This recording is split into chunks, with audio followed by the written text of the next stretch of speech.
Dit is Sibrand Plantinga, leerling SAIS VWO aan het Lauwerscollege in Boetenpost. Hij moet dadelijk zien allereerste examen doen en is er helemaal klaar voor. Ik heb brood mee en drinken inderdaad. En een paar snoepjes, maar voor de rest. Was het wel vrij nuchter onder? Ja, op zich wel hoor. Ik heb niet zoveel stress hoor. Dus, Echt net zenuwachtig? als ik daar straks zit wel, maar nu nog niet. Goed 41.000 VWO'ers boegen haar familie voor de Nederlandse taal. Op het eerste eer een net al te dreig examen, want je hoeft er eens niet van te leren. Maar dat betekent net dat het een makje wordt voor de familie. Nederlands wordt over het algemeen niet zo geweldig goed gemaakt.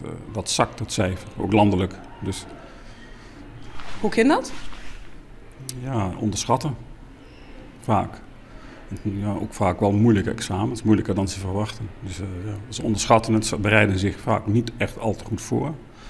En dan gaat het wel eens mis. Sibrand Wildlik was positief. Het gaat wel goed komen. Je kunt hier verder weinig voor doen, dus En Tings, is de slag in dit hier? ik hoop het.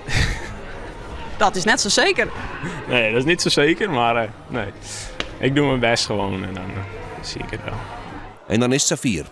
Allereerst, je mobiele telefoon. Ik hoop niet dat je hem bij je hebt. Die kun je het beste in de kluis achterlaten bij alle examens. Nou ja, alle verplichte worden kunnen dan lang om let begonnen worden. Of toch net? Ah, daar is hij weer. Ben je duidelijk? Goed. Dus wat op de klas staat is klaar, behalve als je... Ik had mijn mobiel nog in de zak. Dat mocht niet. Het examen. Is dit het examen Nederlands wat op maandag afgenomen moet worden van 14:30 tot 17:30? VWO Nederlands, hier zie je het staan. Ja? En dan kunnen de leerlingen nou echt los. Succes alweer.